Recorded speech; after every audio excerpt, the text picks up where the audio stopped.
Greetings, everyone. My name is Kevin Sipp, the Exhibitions Manager for the City of Atlanta's Mayor's Office of Cultural Affairs. And on behalf of Mayor Andre Dickens and my Executive Director, Adrian V. Jefferson, I would like to welcome you today to the Artist Talk for Kevin Cole's Pushing Forward.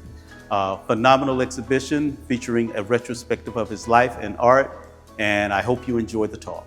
I asked my kids, name me how many gangs that we have in Atlanta. They gave me 60 known gangs. So I did a piece called Bo Don't Know This.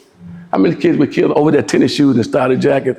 In Dallas, from 1989 to 94, there were over 716 kids. In LA, there were over 1,015.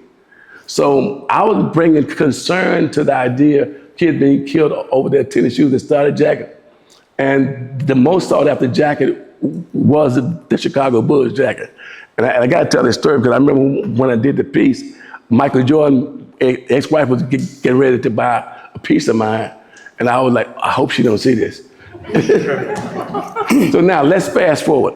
A piece that everybody talk about. How do you do a 15-story mural and you never touch the wall? Normally I say ancient black man's secret. So I'm gonna let you in on ancient black man's secret. When Atlanta got the bid for the Olympics, the Coca-Cola company said, I want to exhibit the unsung heroes in Georgia. So they said what they would do was get people to write a 200-word essay saying why this person should be on the wall. And they wanted somebody to paint the portraits. So I was told that they interviewed me as the last option. I'm afraid of height. I'm not getting on no scaffold. So I told them how many days it rained in Atlanta from 1990 to 1994, how many days it snowed, how many days it was over 80 degrees, days it was over 40 degrees. I said, there's no way you can get anybody painting to get this done for the Olympics. Let me introduce you to a vinyl. It's like a contact paper. It'll last from 7 to 10 years, and I copyrighted information. So these are the people who decide if your face was gonna be on the wall. Now, if you notice, I'm 5'10", and notice how big her nose is. It's almost the size of my body. So one of the things that I did, one of the vice presidents kept saying, "But can he paint faces?" I made a huge banner that was 40 feet, said, "But can he paint faces?" And that was my inspiration. And I think he got fired too. So one thing that I wanted to do was I wanted to make sure that I hired my assistants. I had several high school kids, and matter of fact, Derek, he's with me too. I wanted to make sure that they had the opportunity to be a part of the project. Now, if you look at the portrait, now I'm 5'10". The gentleman on the right was the first black police officer to graduate from the academy, and he could not arrest white people. Wow. Yeah. So that was his story. So then I wake up that morning on December 14th. My voicemail was full. My friends would say, "You're on the cover, you're on the front page of Atlanta Journal-Constitution, and your hands are not behind your back." So I woke up, and when I saw it, I was like, "Oh wow, this is deep." Now, that was the morning edition. This was the evening edition. I didn't sleep for a day because if anything went wrong, so the way I did it was I gave them the portraits come in 4x8 strips. I would give it to them. They put them up, and they would have several phases. They went with the project. Then in phase 4, so every 3 months there'll be phases. I know everybody's story about it. And I was telling my students, I had like a 96-page contract. I could only drink Coke products in public. And they didn't like for me to wear a Pepsi Blue. What the hell is Pepsi Blue? So it was an instant contract. So Dr. Goldstein, that was my man. Before I put your face on the wall, you had to sign off on your face saying you like your face. So Dr. Goldstein said to me, he said, take out the wrinkles from my neck. I said, okay, I do that. So he gave me a free weekend at his hotel. And I had just started seeing this young lady. We get there, and the manager says, Kevin, You had a penthouse. An elevator opens up to the room, jacuzzi on the left. You can see the city. And she said, I said, baby, I live like this all the time. So it took me 2 years, 6 months, 17 days, 14 hours, and 32 minutes. It's one of the largest projects ever been done for the Olympics. And so later on, fast forward, I did a series called For the Sisters Who Carry the Burden of Other Sisters. And it was about Black women. I was in the Des Moines Arts Center. I taught a class as these kids. Name me one major African-American female who made major contributions to America. They can only name Oprah Winfrey. I had to do research on Catherine Dunham, Elizabeth Callett, Billie Holiday, and those time capsules are their research papers in the time capsule. And then this piece is in the show. This piece, they asked 13 artists to do a piece on the 50th anniversary of the Freedom Riders. And I noticed everywhere that they would go, there would be a series of lynchings. Along the Southeast, Florida lynched the most women, Alabama had the most group lynchings, and Mississippi had the most lynchings. Now, seldom you find a collector that buys your work, then she buys the furniture. And I tell young artists, I met Maria Campbell in 2007, and she said to me, she said, you know what, one day I want to buy a piece of yours. She sent me a check 3 years later for $4,000 and said to me, I sent you a check, and well, you know how you take mail and throw it along the side? So she said, did you get it? I said, yeah, I have it. So I did these pieces for home. She owns 19 of my pieces of artwork. And she was a major force. And if you're in DC, the National Gallery Museum, African American Culture, this piece is a part of their collection. It's called Increased Risk with Emotional Faith. It was about the idea of New Orleans and the storm. I mapped the path of the storm. And they asked 44 artists to paint a bust of Obama. And this was in 2020. So what I did, being an educator, I asked 22 high school kids, 22 middle school kids, if you had a chance to ask them a question, what would you ask them? So on the right are those questions that they would ask, and 90% of those questions was about mortgage. In 2008, whether they would have a home to live in. And there is also book, there are only a few of those, printed 1,000. So then fast forward, Hartsfield Jackson Airport, I was one of the artists selected to do a piece.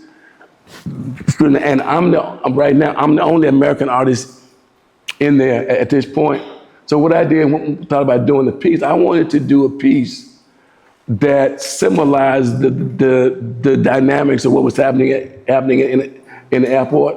So I asked 37 people from 42 countries, what are some of the main words that you instill in your family? It was family, faith, love, friends, hope, and dreams. And this is the actual piece. It's 20 feet by 55 feet.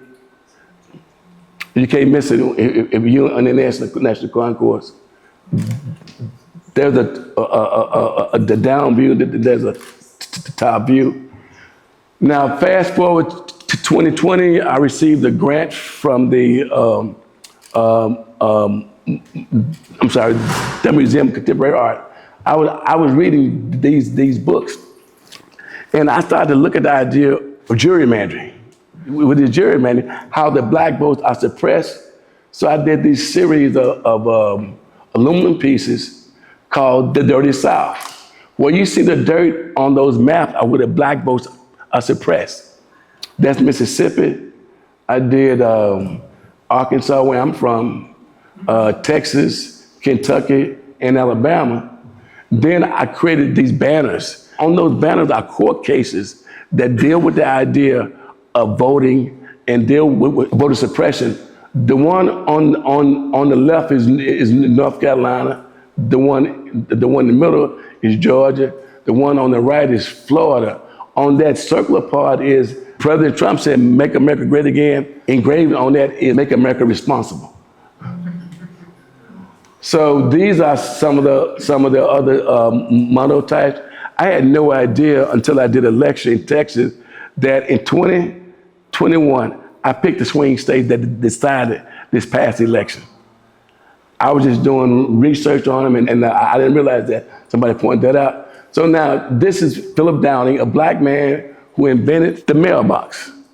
Back in the day, at your polling precinct, the mailbox was the ballot box. I had no idea that happened. So I asked my friends, I said, ask your parents and your grandparents, what was some of the experience in trying to vote? This one guy said he was asked how many bullets come in a box, how many black-eyed peas in a bag. So on the bullets are the names of the African Americans who were killed by the cops. So that's why I went there. But this was the most interesting one. Ernestine Parker, who was from Oconee, Florida, she was with a long conversation about voting there. The first day, there will be a series of cross burnings. The second day, there will be a series of nooses hanging from trees. The next day, there'll be signs said, you best not be hanging around here to vote. And the educator, my first year teaching, I was teacher of the year, Captain Middle School.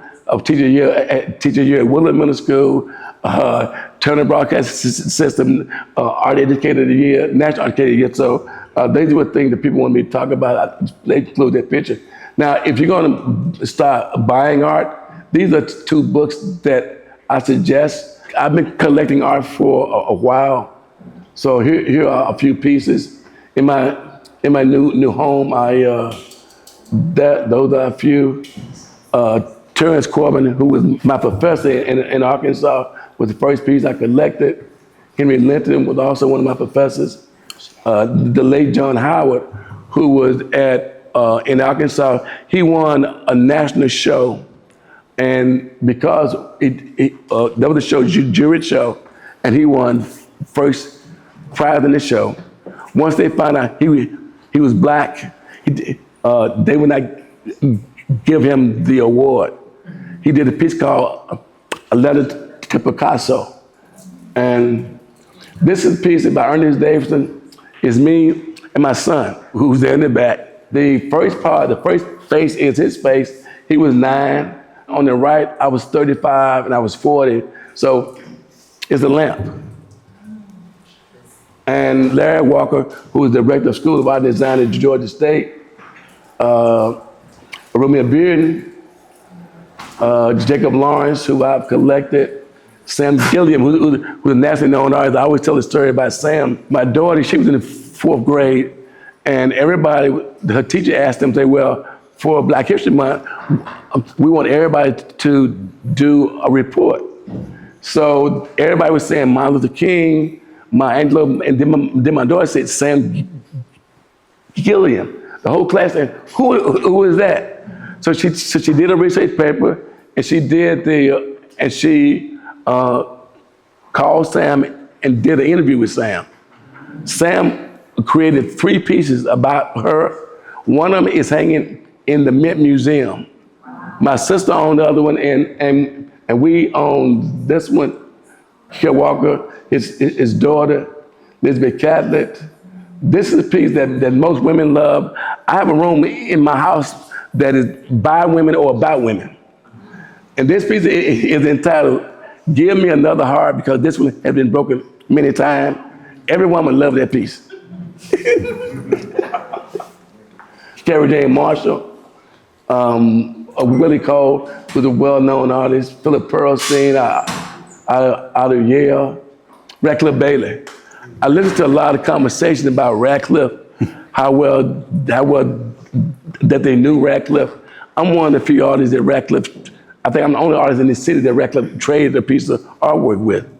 And at his last show in Knoxville, Tennessee, I was there with him, and the lady asked him how did he get involved in art, and he pointed at me saying that that his mother saw an article about me in the newspaper, woke him up, and he called me.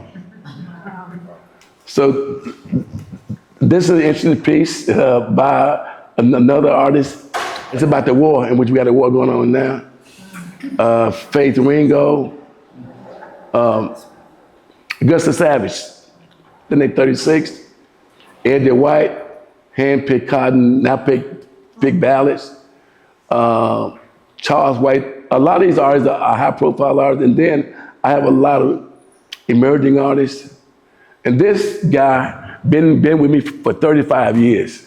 Stand up there. Stand on up. Stand up there. He's been with me longer than both my ex-wives, so. He's been, and then he's also a remarkable artist. But my best piece of artwork are my kids. Yeah. Skylar, stand up in here. You over here? So let's we wanted to have this pardon me. We wanted to have this wonderful overview because artists have so many facets of their lives. And I wanted him to give you an overview, and he wanted to give an overview of all the aspects, not only as an artist, but as a collector, but as an educator. So we're going to now start getting into little detailed dives. Okay. Going all the way back to that conversation with your grandfather. Mm-hmm. Give us a little more insight into that conversation. Well, I just turned 18 years old, and I was telling him, it's not going to matter. So my grandfather, he was a very wise man, even though he only had a 4th grade education, but he owned a lot of land. And I would always complain to him about, people saying things about you. And I played sports too. And one of the most memorable moments was when I would go in on Saturdays to pick him up and take him into town and buying things. And I was complaining about people saying things. And we were riding through town, and that was the old man in the corner. Back in the day, they call you a wino. It wasn't homelessness. And my dad said to me, he said, you know what? And my grandfather said, you see the man over there? I said, yeah. He said, think about it. Nobody is bothering him either. I said, no. He said, I said, well, why? He said, because he's not trying to do anything with his life. I hear you. So when you look at that, and then the idea of voting, and that was some other stories that he told me about, that traveling around the South, that some places to use the restroom for African Americans, it would cost 25 cents, okay, to use the restroom. And he said one particular place that they had gone, that among the 4 black men, not one had that amount. So they came back and they told the bus driver. The bus driver came back, opened the door, held the door open so they could use the restroom. These are the experiences people need to. Yes.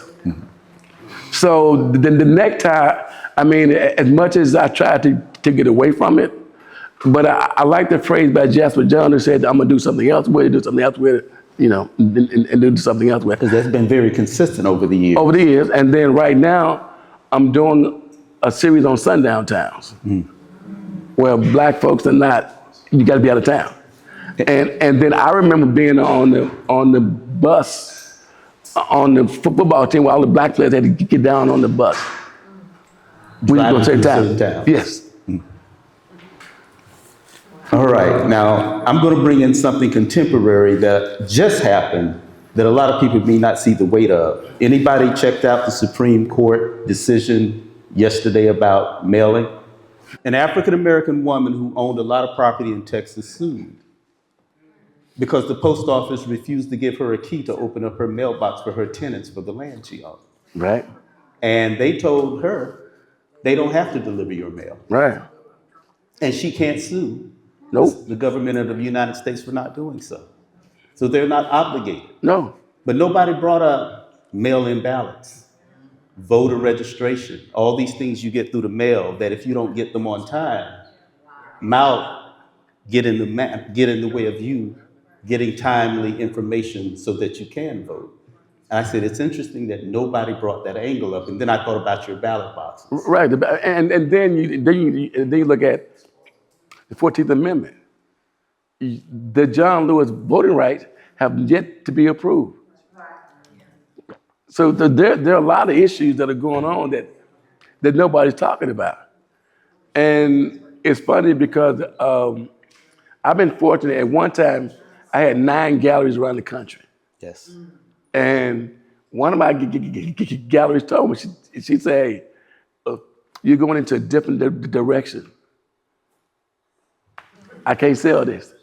Yeah, the politics of your art Yes. was too heavy for them to Yes. sell. Yeah. But I've been fortunate that I have a lot of the NBA basketball players that come in, And supplement that. Right. Yeah.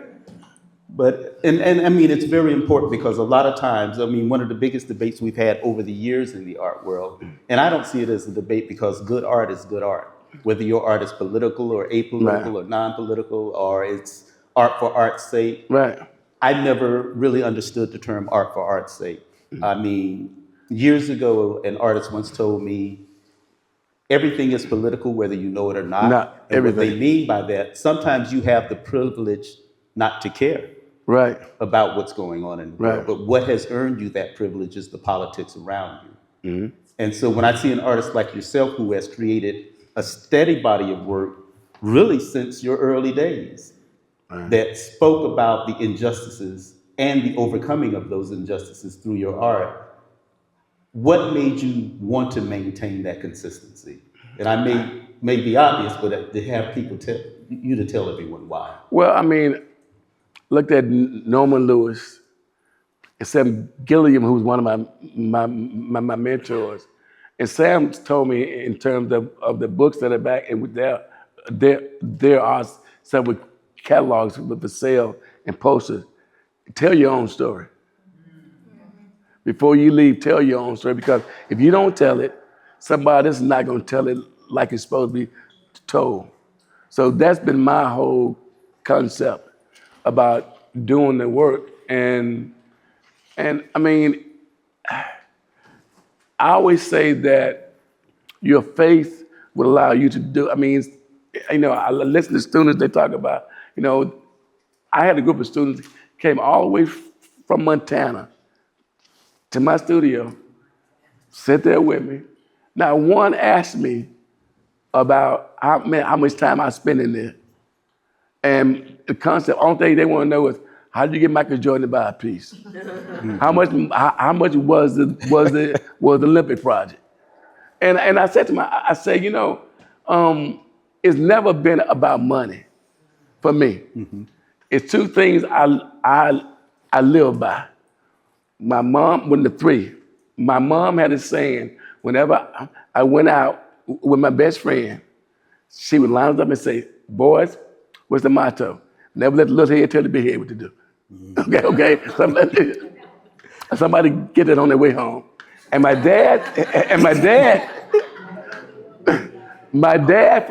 philosophy was never chase money, let money chase you. And that's a real thing, because as an artist myself, and we talk about Radcliffe a lot because he was a good friend of both of us. But one of the best conversations I had with him when he was alive was being a very successful artist, but having the work to get there. Yeah. He said the biggest turnoff he had when a young artist came to him, if the first question they asked was, how did you make the money? That's it. Not how did you make the art? Right. It automatically became a big turnoff. Right. He said they automatically were always, because he said that would let me know that they would be willing to give up their voice to chase success, Right. rather than develop a voice that would be successful. Right. And that's a very important thing for any artist to know, that it's never been about the money. And we're not saying that getting the money is not a thing we don't want to do. We definitely want that. Right. But not at the expense of our honor, our integrity, our loyalty, our spirit, our creativity. So now let's speak about some of the pieces in this space. Okay. When we were putting this exhibition together, the first thing I wanted to do was not create a chronological room. I started chronologically, but then we started to play because I wanted each of these types of work to have dialogues with each other across space and time. And if you look at this room, there's an intentionality about the ties pieces, the bent wood pieces, the metal pieces, because you begin to see how it overlaps and all the different styles come together and merge into this kind of alchemical mix, as I call it. Let's talk about Jacob's Ladder piece and point out that piece to everyone. Yeah, Jacob Ladder piece. It was about one of my professors, the late Terrence Corbin. When he was making his transition, he kept saying. But before you go there, Okay. talk a little bit about Terrence and how important he was. Terrence Corbin was one of my professors at the University of Arkansas, Pine Bluff. He was about 5'2". And when I graduated from high school, I had 11 scholarship offers. So everybody kept saying at Arkansas Pine Bluff, you gotta meet Corbin. So Nick probably be a lady, but Nick took me to his studio and said, good luck. And he was about 5'2". He was a chain smoker. And when you open the door, it was nothing but smoke. You could see him. All right. So he said to me, he looked at my portfolio and said, this is 17-year-old work. All the rest of the professors, they were ranting and raving. I got outside, I said, that little short man, he think he bad. But little did I know, he was bad. B-A-D-D. Abstract painter, does wonderful work. Unfortunately, he died a little bit in 2009. But a wonderful, across from Magic City, there's a big mural. That's Terrence Corbin. Oh, yes. But he was like a walking encyclopedia. And he was one of those guys that really got me involved in art. I always tell this story that my sophomore year in college, there was a group of high school kids inside the gallery. They were playing around, so they sent me in to get them quiet. Came back, I got them quiet, and they said to me, they said, well, you know what? We want you to teach, and we want you to go get your master's. Raised my hand, and then I said, I don't play golf. I didn't never heard of a master's degree.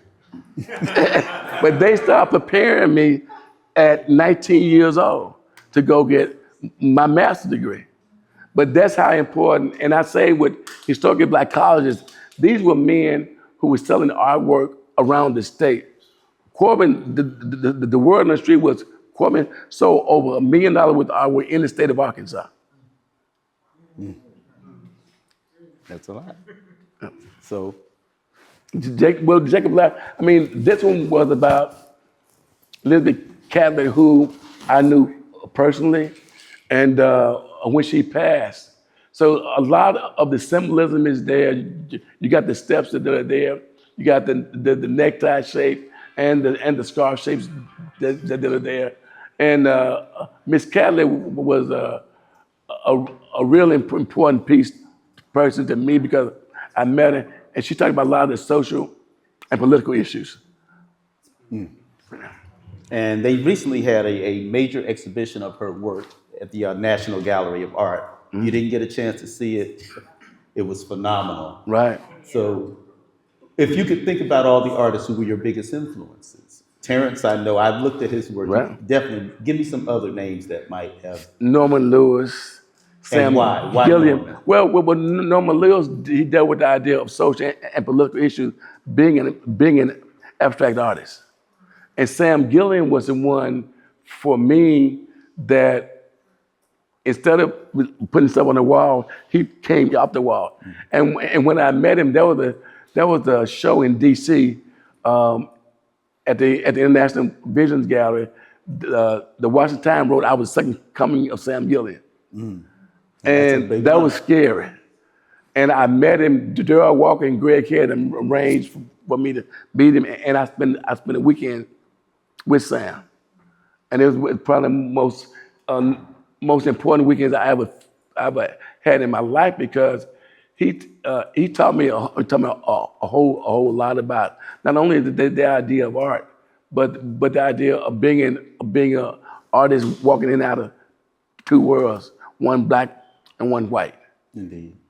a global world that's beyond Yes. just black and white, Asian, you Yes. name it. Just Yes. he was an international artist. Right. Let's speak about artist groups like Afro and their. Well, Afro Cobra started in 1968 by Jeff Donaldson, Gerald Williams, Warford Jarrell, and J. Jarrell. Afro Cobra means African Communion of Bad Relevant Artists. They were like the Black Panthers of the art movement. And right now they're still going on. So I was invited in 2003 to be a part of the group, and they were about positive things about African American family, fatherhood, and all of the good things that during the '60s was tearing the African American community apart. Civil rights as well. And let's talk a little bit about their color theory, because that was also one of the reasons they may have invited. Kool-Aid colors, um, shine was one of the main concepts, and bright colors. Yes, that's They, one of the things when you told me they had invited you to join Africover, I understood immediately why the use of pattern, the yep, use of color, the use of color theory, but also the use of symbolism. similar in the work.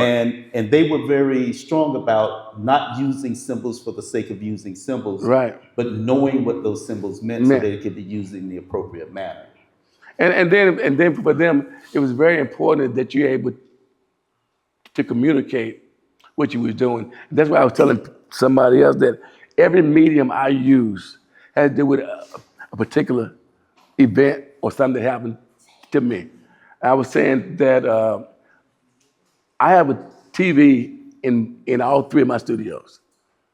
Peter Jennings, who was on channel ABC, was one of my favorite anchor persons. So it wasn't a distraction; it was an inspiration. It was the inspiration, and he did a story on September 11th. There are over 1,001 remains still have not been identified, and then it would cost the government pennies to find out who they are. So I started working on copper. There was a copper piece behind that behind wall. the screen. Yes. So that was my inspiration for working on copper, because every event that happened to me, that I've experienced, I make sure a medium identifies with that. So, what would you say of all the experiences you have, all the things that inspire you? What has been the most impactful, or are Student, they all together? students, And let's talk about that. students. I came in. I was initially. I had signed the contract at University of Wisconsin Madison after my I just finished my master's, and it snowed in June, so I'm getting the hell out of here. So I came to Atlanta, and Dr. Kelly Chaplin said to me, she said, "Well, we want to open up a magnet program." And it was going to be at Tri-Cities. I waited 3 years. And What there, years? Give people a time frame. well, I came here in '85. I was teacher of the year, my first year teaching. That had never been happened, because I was teaching in the hallway, and my kids won 7 national scholastic awards. Okay? So then the second year, I was surplus to Woodland Middle School. I was teacher of the year there.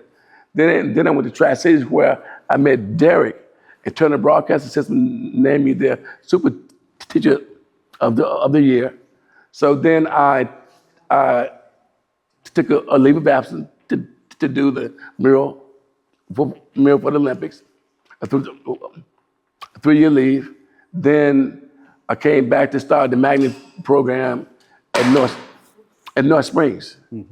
And Georgia Art Education Association named me Georgia Secondary Art Educator of the Year that year. And then I came back the next year, the Southeastern Region National Art Educator of the Year. So then But to me, the students and the lives that you change, That you impact. right? I get emails. I was in San Diego, and somebody they sent me a drink, right? It was one of my former students. But the best story was I was going to Philadelphia, going to a show, hanging out with some of my radical friends. We getting on the plane, we're in the back, cracking jokes and stuff. The flight attendant said, Cole? I said, yes. She said, the pilot wants to see you. I said, okay, I'll be quiet. I'll be quiet. She came back again. Said, the pilot wants to see you. I went up there. This guy said, you remember? I said, no. He said, my name is Jamal. He said, you taught me one point perspective. I'm one of the lead pilots and to teach other pilots how to land the plane. Because of what you taught. Yes. And I got back, I said, we are in good hands. But let's give him a moment. Let's give him a hand for this.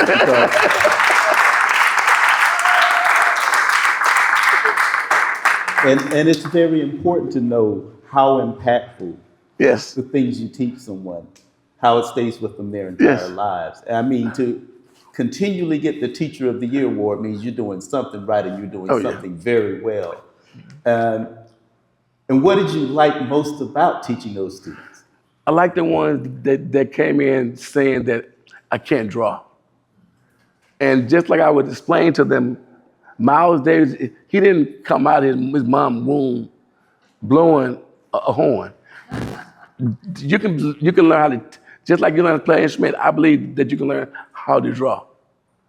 And I've had so many instances in terms of the parents coming to me when I was at North Springs. Their child was in the math science program. They want to transfer to the visual arts. And one father particularly said, my child was going to go to be a doctor. Now she want to be an artist. Teach you to be both. Yeah. So, but you know, the whole idea and the concept was about, you know, I don't care about them being an artist, a productive citizen. Mm-hmm. That's the most important thing for me. Wow. So I'm going to open up the floor a little bit. Does anyone have any particular questions they wish to ask of Kevin concerning his life and his art? Anyone? Raise your hand, please, and I'll bring you the microphone. Do you still have a studio at the Arts Exchange? No. No. Do you remember me from the Arts Yes, Exchange? yes, we had that. We had to that see show together. Get to see you too. No. That was a Anyone long else? time. Yes. It's been a long time. Yes. It seemed initially your work was figurative. Mm-hmm. What was the focus or inspiration that made your work become more abstract? I think that the work led itself, even in being a painting on a realistic basis. The work always dictates to you where you want to go. So was it evolution? Yes. Yes. Anyone else? No, you got another question? I'm sorry. What did your mom, we couldn't Okay. hear it, didn't get it, the advice your mom gave you, your best friend? I'll explain it later. You have to get a little more detail. On the side. Anyone else? Yes, in the back. Dr. Arnold. I know the answer, but I want to ask it anyway. What is the significance of the ties in the pieces? Well, the neckties are about my grandfather. He took me to a tree with African Americans. They were lynched by their neckties on the way to vote. And if you notice, most of your like elderly people, they dress up to vote because that's a big opportunity. All right. Anyone else? I hope so. I'll start here and work my way down. Hi, I noticed that I sense a great connection between STEAM, like arts and sciences in your work and abstraction, especially with jazz and so forth. Your use of metals, and specifically, do you feel that science, your interest in science and your passion about abstraction connect with your use of metallurgy or using of metals to manipulate? Yeah, the idea of science exactly, but when you think about metal, a plane is made out of metal. And when the strange thing was, when I was doing the Coke project, there were certain reds I could not use on a black person's face and then on a white person's face. Or that red, it would fade.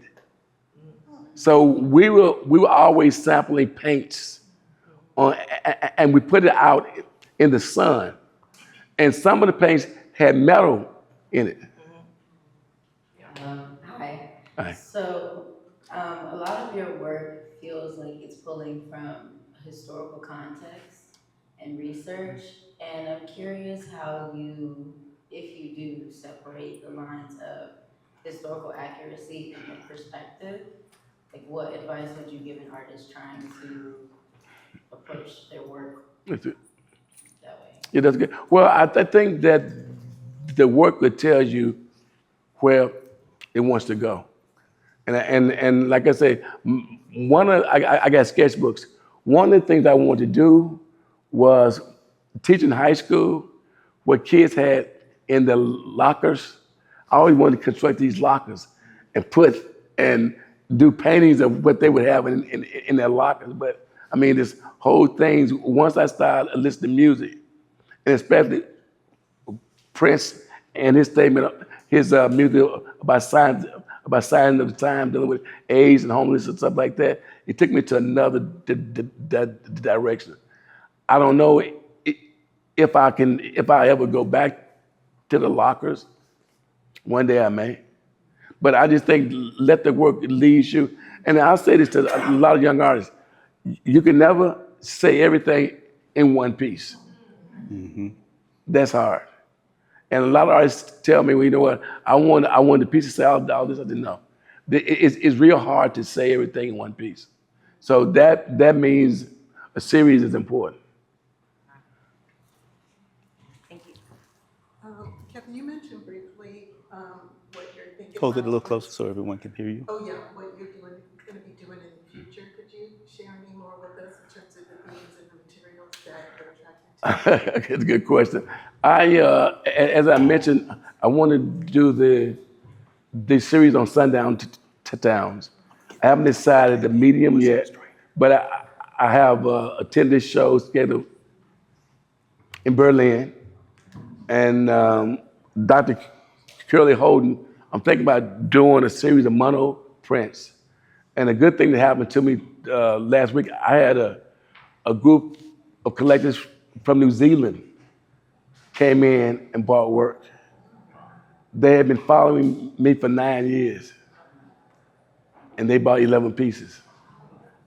So they were sharing with me some things that I should think about in terms of sundown town. And I didn't realize that a lot of the towns in the Midwest, Michigan, Illinois, Indiana, sundown town. So I haven't decided if I'm gonna do Shields or if I'm going to do them as fans, you know, the church fan. Because I've been dealing with the idea of the circle for a while. Because it seems like black folks keep having to reinvent themselves about voting. So the circle gonna be a symbolic part of it. It failed. Okay. What is this? Oh. I got it. Okay. So that's going to be the new series of work, and then I got shows scheduled to 2030. So now what I'm gonna be doing, I have no idea. How you doing, Kevin? Doing good. Hope to. I just want to say, hey, thank you for being such an inspiration and strong leader in abstract art in Atlanta. You know, as a younger artist, someone to look up to. You know what I mean? How to move. My question is basically, when was there a moment when you definitely made a shift into straight abstract? You know, I know you taught drawing and you know how to draw well, but you clearly have left that behind and moved into a, I would say mostly abstract direction. What was that moment? I think it was in '96 after the Olympics. I was so tired of painting those damn faces. You know, and everybody wanted you to wanted to look a certain way. So a lot of them I gave more hair to. And now there was one piece, the one portrait I didn't like, but I don't think anybody else noticed it. This young lady, she on the mural, she wanted me, make her smile, make her face smaller. So it was 6 inches from the left, 6 inches from the right, and I did that. And then I told the story of Rosalind Carter. Jimmy Carter loved his portrait. So Rosalind came in and said, I love my face, but take out the gray. So it was one, like I say, the faces, I mean, but they were great people to talk to. See if I can find it. I mean, that was our biggest concern, was this person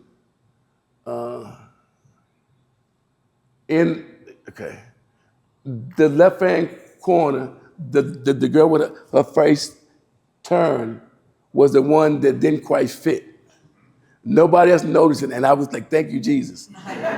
Okay? But that was the one that, for me, I didn't tell the installers to change it around. But the whole idea of the project was, if anything was off a foot, I was in trouble. So my math became important. I tested my math for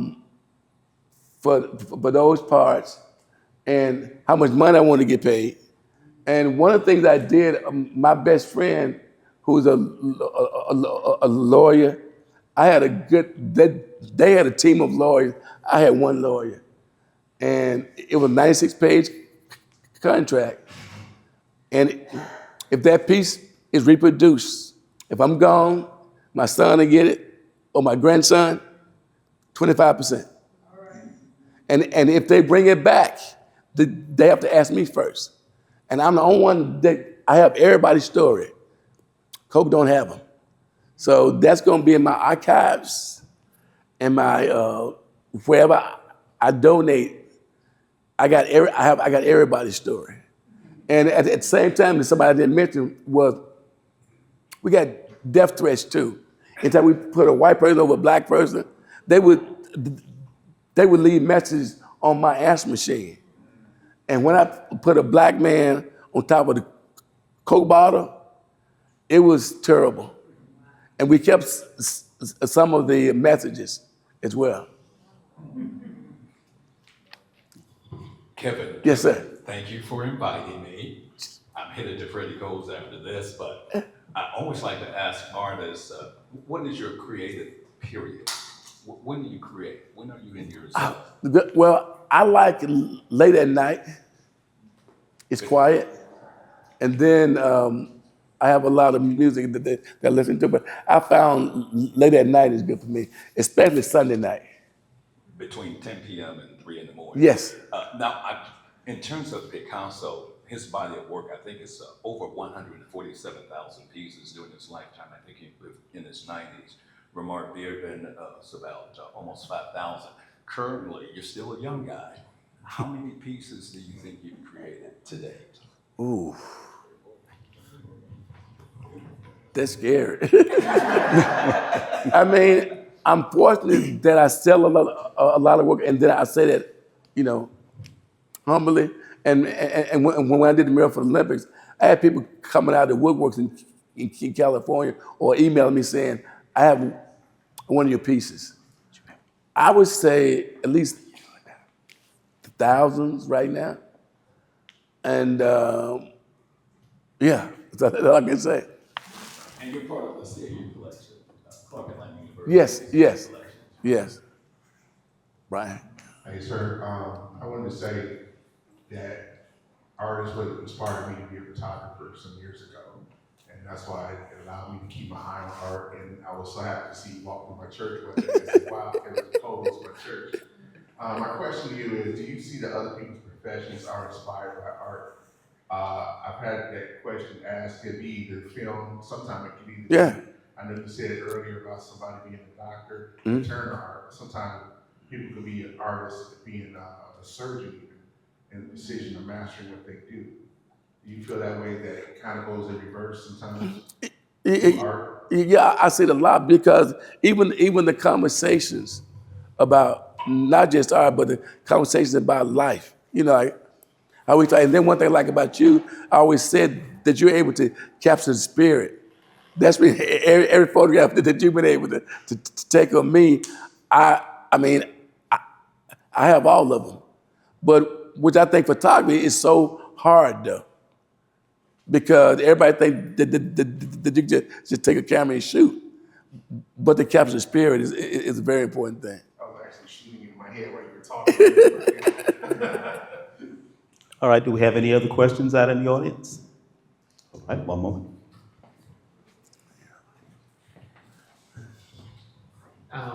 You had mentioned titles. You'll start with a title before creating, and have you thinking that words must be very important to you. Yeah. And I thought that that's an interesting way to approach an artwork is with the title first. And so you must contemplate and think about those words and what you're wanting to create. Is the artwork, is it wanting it to fulfill what you're thinking in your head as far as that title, or do you just, that art is going to be that title? Like that seems. Well, a lot of the sermons I hear, I mean, I have several of my church members here.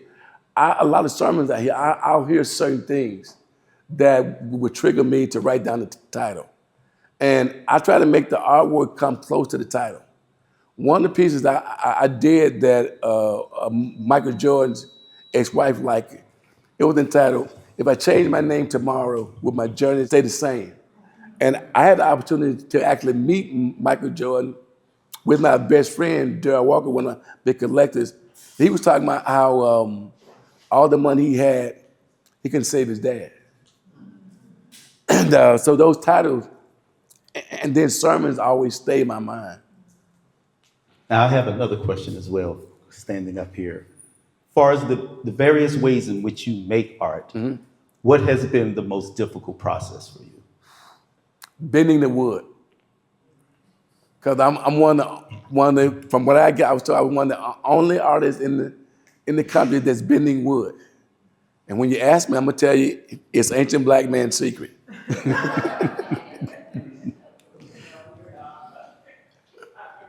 Yeah. Okay. See you later. Shoot me an email. I will. Okay? All right. Hi, thank you for this opportunity. I'm as an educator, so I'm going. I have a 7-year-old that can depict things in his head, I would say, and he's in the Pokemon right now. So he captures these characters, and he's written a book, he says. Oh, wow. We tape it together and put it in the book form. So I'm trying to decide, because his mom keeps saying, I keep pushing them. But I want to do that in case that is his interest, because he picks up things so easily and can practically just draw the character himself. So I'm trying to decide, is that really an artist in him, or is that just a phase that, he's studying? Well, I think it is. And you're being told that you're gonna be a starving artist. I don't think I'm starving. You're being told, and when I got to Arkansas Pine Bluff, my professor told me there's no such thing as a starving artist, such thing as a starving lazy artist. And you will find a way, if God gives you a talent, you'll find a way to use that talent, but nothing like waking up in the morning and doing what you like doing. And I just know that my mom, she kept me in like art classes. She kept me in everything. And I mean, my whole thing was I wanted to be a welder and a bricklayer. I could make enough money sometime that would last me all winter. And my dad said, no, you're going to college at least 1 year. And when I met those guys, they just opened up my eyes because I saw them selling artwork. I'm like, hell, I can do that too. Yeah. Oh, sorry. I don't know if this question has been asked. Okay. But I wanted to talk about, learn from you about Afro-Cobra and the influence that they had in your journey as an artist. And if there are any groups or organizations that are similar today. Yeah, there are a lot of groups that are similar. Africa, as I stated earlier, they were like the Black Panthers of the art movement. They said, well, we're going to do things our way. We're going to focus on positive things about the family. Now, there was a group in Philadelphia called Ray Shashay, that was there like Africa, and a group called the Chop Shop, which I'm affiliated with them. We got together during COVID, and we just chatted. Cause I mean, COVID was such a place where everybody felt like they were just crazy, cause you couldn't go anywhere. And we got on Zoom, and we would share images of each other. But I don't know of any other one. But I think that there were many groups over the years. You have like Nausi, who was in New York City. Right. There were really quite a few of activist arts groups coming out of the 60s, and there were a lot of debates around the groups because you had artists like Raymond Saunders and Sam who were like, I'm not going to join a group because you're not going to tie me to a particular manifesto. Right. My art will be my manifesto. Right. So we had the big debate between Ishmael Reed and Raymond Saunders. Raymond Saunders, who everyone in here should look up, he said black is a color. Yeah. And what he meant by that, he wasn't trying to reject the activism of these black artists. He was trying to reject them telling other artists what it was to be a black artist and how to make art. Right. And that's still a debate that goes on to this day because it's one of the debates that I think is particular to any group who has gone through a particular type of oppression in a country. South Africa, here, you name it. To have the luxury of not needing to care about your physical and political well-being is a luxury for many people in this world. And see, at the same time, there's a question about what is black art? That will always be. And people ask me, I said, no, I don't do black art. Thank you. I mean, now there's a such thing as a black aesthetics, but you get that a lot, And what's interesting about the conversation, if we can go here, is because even when the term post-black came out, which was a moment in the art world, I said nobody else was being asked to post up but us. I never heard of post-white art. I've never heard of post-Asian art. I've never heard of post this and that. But for some reason, as you said in that circle, always needing to redefine ourselves for the political climate at the moment. But who were we defining ourselves for and why becomes the bigger question for me. Are you making art that's come from in your spirit, your soul, your experience? Or are you making art that's in reaction to what other people think about you? I think that separates the phenomenal artists for those artists who come into what I call the polemic, who fall into the categories of I'm just doing reactionary art due to my oppression. Or do you see yourself outside of the oppression? Or are you just creating phenomenal art? One of the reasons I was proud to put this show together, and when Kevin called me to do so, I said, absolutely, we'd be honored, was I look at Kevin Cole's work and I know these works will stand the test of time, regardless of him being a black artist, him being an American artist. Some art is just damn good. And that's really what it comes down to, because I really don't care what your politics are if your art is crap. As a curator, artists come to me all the time, and I tell them all the time, I don't have to like you. I might think you're the biggest jerk in the world. I don't care about this, that, or the other. The only thing that matters to me is your art good? I'm not here to deny you a place on the wall because it comes down to your art's going to speak for you when you're dead and gone. Your art's going to speak to the quality of your being, the quality of your aesthetic. It will stand the test of time. And Kevin Cole is one of those artists who I think his art will. And I want to congratulate him for that once again. Thank you. Thank you.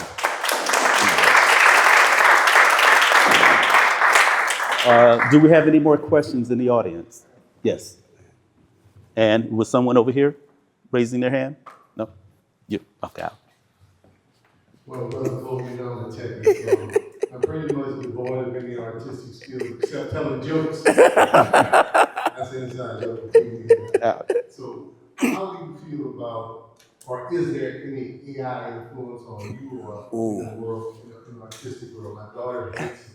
I just want to hear your perspective. I hate it too, but then I'm trying to learn how to use it. Okay? Thank you. Matter of fact, I just talked to a young man who is very familiar with it. And then I'm gonna tell you this story. When I never hired a person to reproduce things for me, I was in Philadelphia up for a commission, which was $1.4 million, right? They loved my work, but they wanted me to change the colors of the wall, all right? These guys went to Kinko's, changed the colors, and they got the project. So I ended up hiring somebody to show me how to do things like that. Mm-hmm. And that's why I say I'm talking to a young man right now about AI. How can I get it involved in my work on a positive note? No, and that's a real thing because I tell people all the time, every technological tool that comes along, an artist should learn how to use it. Yep. But not be used by it. And what I mean by that is, I'm gonna be honest with you, a person who would buy AI art are the same people who go to IKEA to buy art.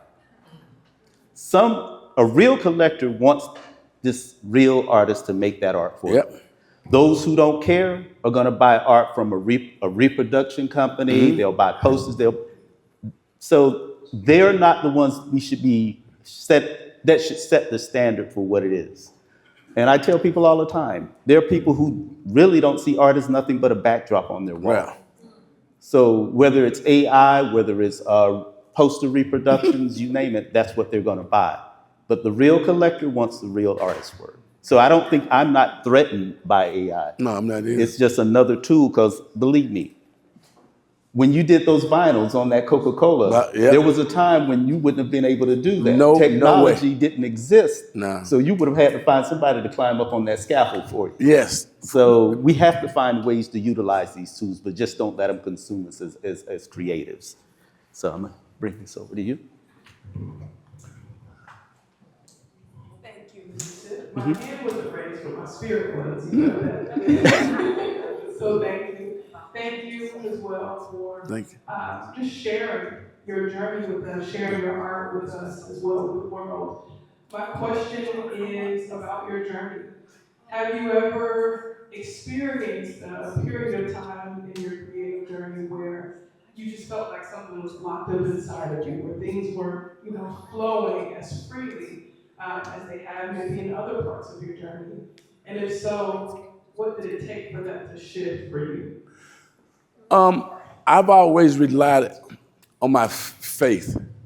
My parents, and I always tell people that I know my dad was a praying man and my mom was too. So I always go back to that. But then anytime I'm doing the painting these days, I put on Miles Davis, John Coltrane. They work me out of it. Or another one is Aretha Franklin, her gospel album, Amazing Grace. But I think that you find those things that help work you out of it. And we all get stuck. I mean, on paintings, like, you get you're in the studio a lot of time, and it's that one. And sometimes I hear my friends say, "Man, that painting kicked my butt," you know. And I just think your faith would take you through all of it, you know. But as an artist, I say that I always stop on one piece, and I'll come back and do something else. Yeah, you have to. I mean, I tell people all the time, you struggle to get to a certain style, but once you get into the zone of that style, it starts just flowing. But you have to find a way to work it out first. So I definitely second that. Do we have any other questions? Yeah. Got another? Go ahead. Come Yeah. on. Come on. So, so, um, you're multidisciplinary when it comes to art. What do you say to artists who are having trouble, breaking cast from a medium that, they're so locked into? Is it important that, they experiment with other mediums? Yes. Or is it like, if you're good at this, stay at this? Now, if you look around the room, I did every medium. I tried it, and I tell artists, especially young artists, I work with a lot of grad students from around the country. Don't pigeonhole yourself into one medium. Sam Gilliam, he taught me that because he did metal, he did wood. I mean, always go into trying to keep an open mind about the different medium, and then every medium not going to be the one that helps that piece. Okay, so depending on the medium, example, the copper piece is part of my blanket series where I was folding things. My mom was a housekeeper, and I would go with her to people's houses, and we would fold the blankets. So I was in Denver I was getting an award there, and I went to the Denver Museum there, and they had these stacks of tapestry that was folded. That's what inspired that particular series. And think of the beauty of that, the experience from your childhood. Yep. And the memory and inspiration of those pieces. Oh, yeah. All of it comes together. Yeah. Creative play is one of the greatest aspects. I tell artists all the time, don't be afraid to screw up. Because if you're afraid to screw up, you're afraid to be a great artist. Well, I tell them all the time, you're going to do a lot of bad paintings before you do a lot of good paintings. It just, some of us are able to sell our bad paintings. I never shall forget, Bank of America came to town. They were looking at artists' work. We had a studio party at my studio. The guy had wasted whiskey on a piece of paper. And they kept going to that piece. No, y'all don't want that piece. They kept going to that piece. That's when they bought.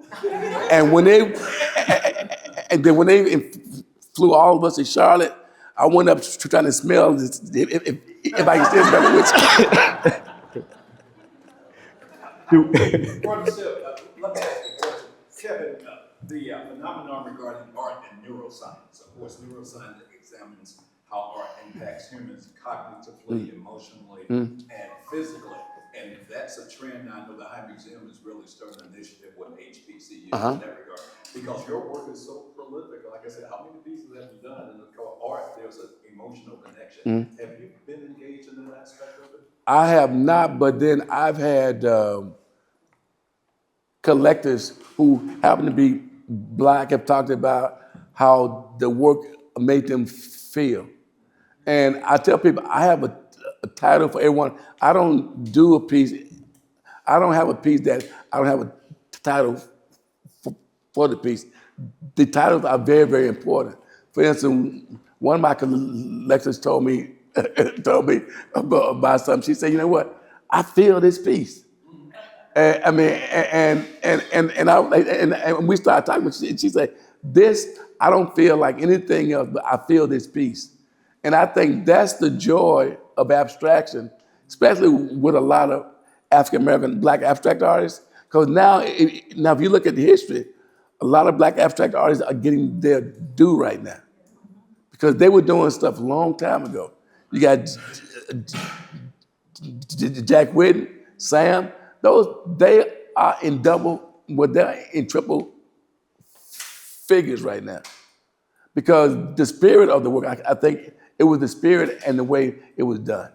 Right, and a lot of these pieces help with the healing Yes. process, because sometimes, Brother said, they can give them an empty sheet of paper with colors, and it allows them, whatever issues they're dealing with, it's a healing process as well. If you can And with find kids it- too, oh, go and ahead. with kids too, because I have a young lady, she's in DC now, she's one of my students. She worked with art therapy, she worked with the soldiers who come back from war.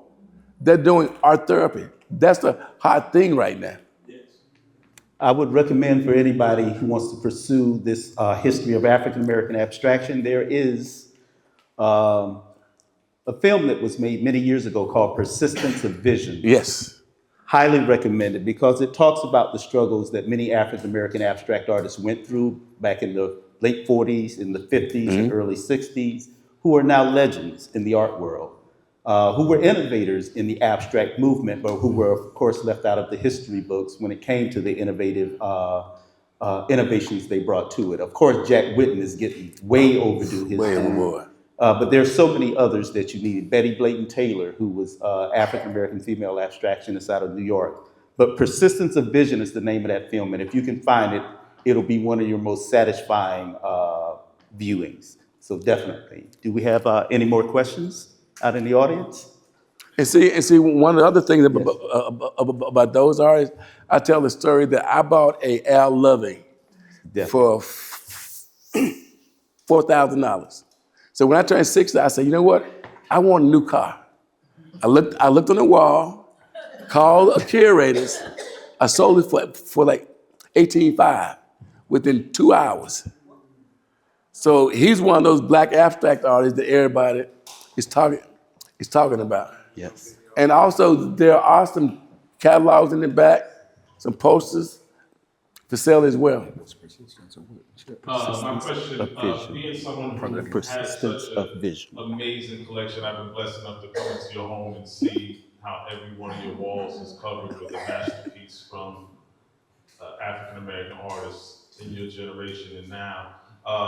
What do you say to those interested in collecting or who are collecting, about a mass of artists in Atlanta? Because, a lot of times people and collectors will travel outside of Atlanta to discover an Atlanta artist, right? And that seems outrageous to me, but, sometimes we need to be verified, right? Like they're outside of their norm, so maybe they're on the radar now. So what do you say to collectors here, to maybe start collecting more of the people that are close to this? I agree. I have both black and white artists. I couldn't just separate them, but I think that buying a lot of the young artists, there's a room upstairs. I got just emerging artists. I wish I had some more room because I got about 350 pieces at my house. And at my studio, there's another collection of art, but I always want to support the emerging artists. And that's when I met you, but you ain't doing nothing small. Your stuff is big. Don't just say I met you. Tell everybody who he is. Hopeton. Who will be having an exhibition here in this very same space in a few months. Dynamite artist. Yes. Dynamite artist. But then there are a lot in Atlanta. There are a lot of young artists who are doing some marvelous work. But then there are a lot of other artists like Philip Carpenter, who I would love to have one of his too, but and the way that I got my collection, I traded a lot. I traded. Yeah, that's what I've done as well. I got a rack if I'm holding on to. But one of the things that's very important, and I'm glad you brought that up, is I run 3 galleries for the city of Atlanta. That comes out to about 18 shows a year, which is crazy. But when they gave me the first gallery to run. It was only one gallery at one point. Then we created a second, and then this one had always been here, but others were running it. People thought it would be a problem, but it was not. Because for me, I suddenly had more galleries where I could put artists in a much faster pace than waiting for one. It is very, very important, and I say this to all collectors in the room. You have phenomenal, world-class artists right here in the metro Atlanta area.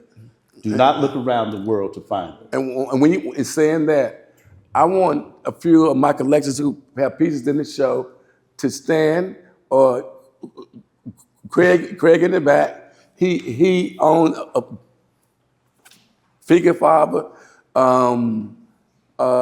the Taylors. Craig owns about 9. I don't get a collector that don't have at least a picky owns on about 3. Most of my collectors get at least 3 or 4 pieces, and they Shelton, her dad bought the boy in the chair a long time ago, and they own several of my other pieces. And I was telling my son that they paid his child support. And I'll say this about for all those collectors who collect multiples, always a great idea, because if you have to let go of something, let it be one of many than the only one. Yes. So yes. It's very important. So if we don't have any more questions, do we have any more in the audience? We have one more, and then we're just gonna— Hey, Valerie. we're gonna wrap it up and let people enjoy looking at some more of the art. Hi, good afternoon. I want to first acknowledge, on behalf of the National Society Incorporated, I am the National Archivist. Kevin is one of our honorary friends, and we are just so incredibly proud of all the work you're doing. Thank you. So on behalf of all 35 chapters, we wanted to say thank you for being a part of our community. Thank you. Professionally, I'm an art appraiser. I specialize in African American art, and I also buy art. I bought a print from you for Roosevelt Hall. Okay. When we were renovating that building Yes. for the Atlanta Housing Authority. Right. And I don't see many prints, and I kind of know why, but they had a budget that could only afford a print at that time. Are you servicing that market? And if so, where can we find more prints of yours for institutional clients that I buy for who might not have budget to buy originals? I have a few. Okay. Thank you. Most of the time that the prints, they sell fast, and I'm not, like I say, but I do have some. Matter of fact, the Honolulu Museum of Art in Hawaii just purchased they purchased 2 of the prints. So I do have some. It's just trying to, yeah, okay. All right. About the books and the catalogs in the back. Indeed, that's the next thing. Yeah. So for everyone who might want to take a small walk away, we do have catalogs for sale in the adjacent room, posters as well of Kevin Cole's work. So take a moment to go look at those. We have hardcovers and catalogs from previous exhibitions. But before we do any of that, I want everybody to give this master a round of applause.